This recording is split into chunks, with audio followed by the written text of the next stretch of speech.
So I got a delivery today. It's one breed of bird that I've always wanted on the farm, and it'll match my all black coop that I just painted as well. And so there's actually a few more in here that are really cool. There's fibro Easter eggers, and those are Easter eggers that are mixed with AM Samanis, and they have these really black features on them, and they're really cool. And then there's some blue olive eggers, but the ones I'm most excited about are the AM Samanis. So I want to show you the 7 chicks that I actually got delivered today. There's only 7 because that's all she had in her hatcher. But for springtime, I'm going to order some AM Samanis off her. Or at least some Savort Honas, because they're absolutely beautiful birds. If you get the right lines, they're these all black birds, and they're really cool because you can use them, like I said, to make these fibro Easter eggers or other really fun projects. And so let me show you one of the AM Samani chicks.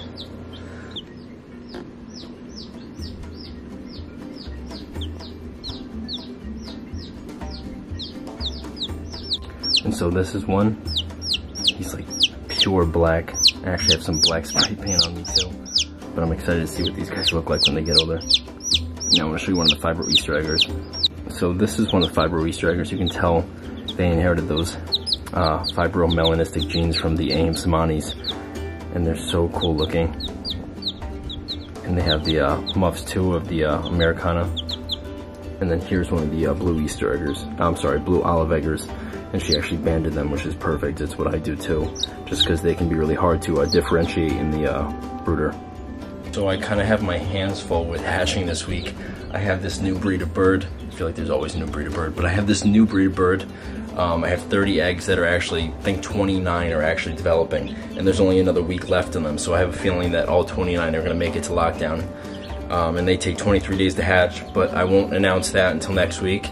I also have more Benson quail hatching because my pair actually started laying out of nowhere last week. They don't start laying till springtime, so it was definitely off season, but all the eggs were fertile for those. And then this is my first time incubating Coturnix quail eggs, and so I have 60 of those. I think they're gold Coturnix quail. I'm not sure, I have to check on the thing again. And I also have some Duclay eggs that actually just hatched, and these ones are Mille Fleur, and so I'll show you down at the coop which ones have the it's like a gold pattern, and these are the chicks right here. And so I actually stuck these guys in with the Coturnix quail because there's only a few eggs that were hatching on this one. You can see both the chicks are good. One actually had a bloody navel, but it clotted up well, so there's no big deal. And these are all the Coturnix quail. There's actually some really cool heavy blooms in there if you see the purple one. And blue eggs, the Celadon.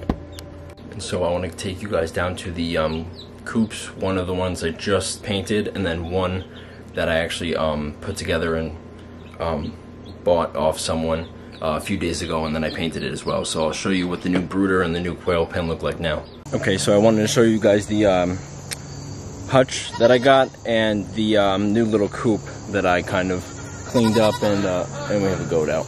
Oh Lord. This is Seabert. This is the Houdini. Seabert. Say hi.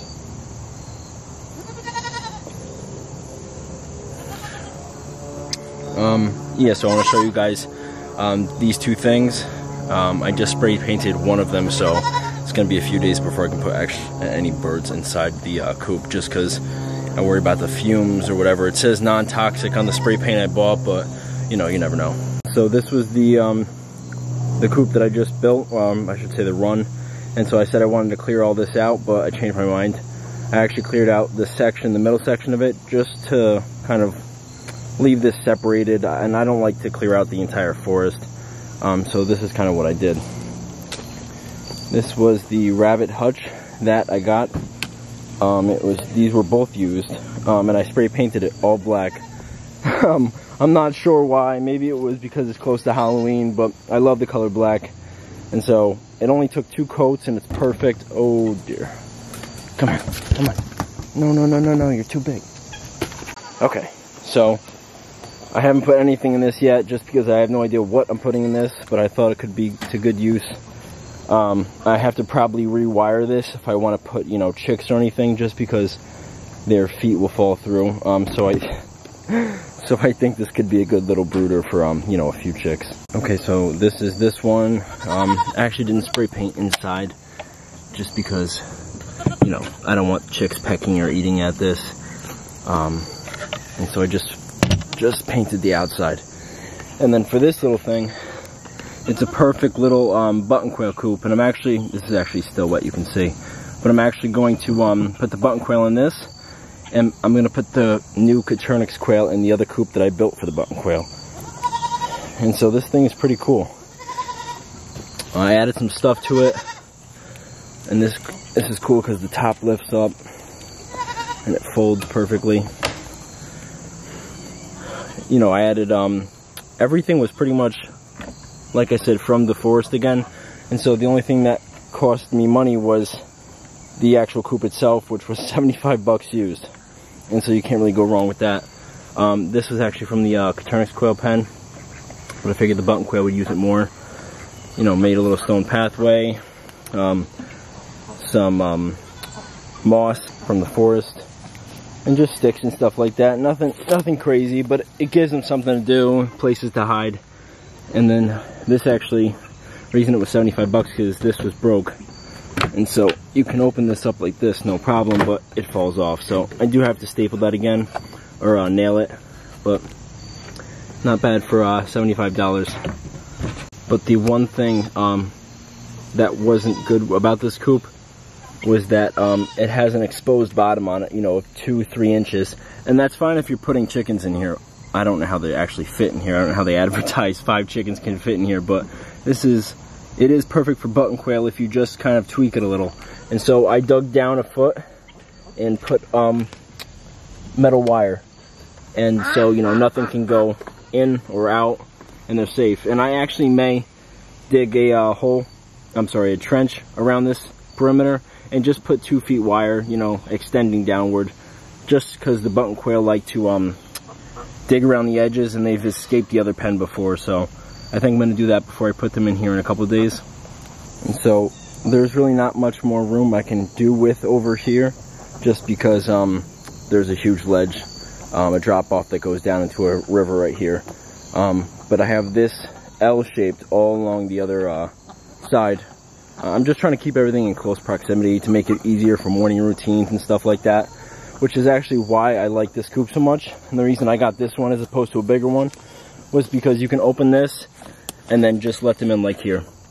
With other coops, there's no way of getting in, no way of, you know, just because I need to close the birds in every single night. And so this coop works out perfectly. Its functionality is perfect, so I like to keep it easy for morning routines just because I waste a lot of time down here, you know, before I have to go to school or work and stuff like that.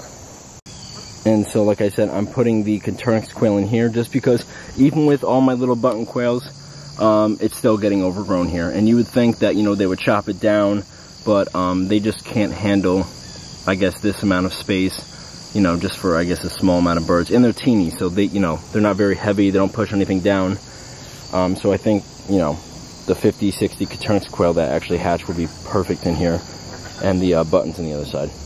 And so really quickly, I want to show you the millefleurs and the porcelain duclays, just to give you an idea of what the babies will actually grow up to look like. And so the lighter ones are the porcelain duclays, and the let's see if I can get close, they're usually friendly. And the darker roux right there, he's a millefleur duclay.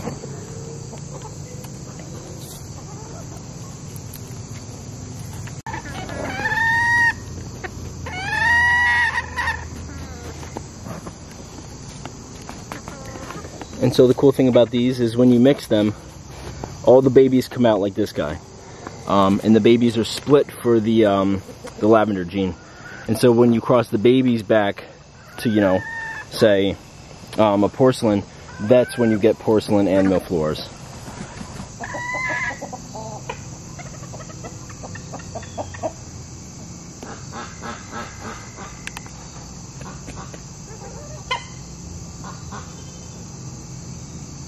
So I know today was a short video, but thank you guys for always watching and subscribing to my channel. I am going to keep you guys updated. In 2 or 3 weeks, I actually am getting the greater prairie chickens. I'm getting a pair of them. and it wasn't definite until now, and so I will show you the new enclosure that I built for them, that I have, you know, less than 2 weeks to build. So I'll definitely keep you guys updated, and thanks for watching.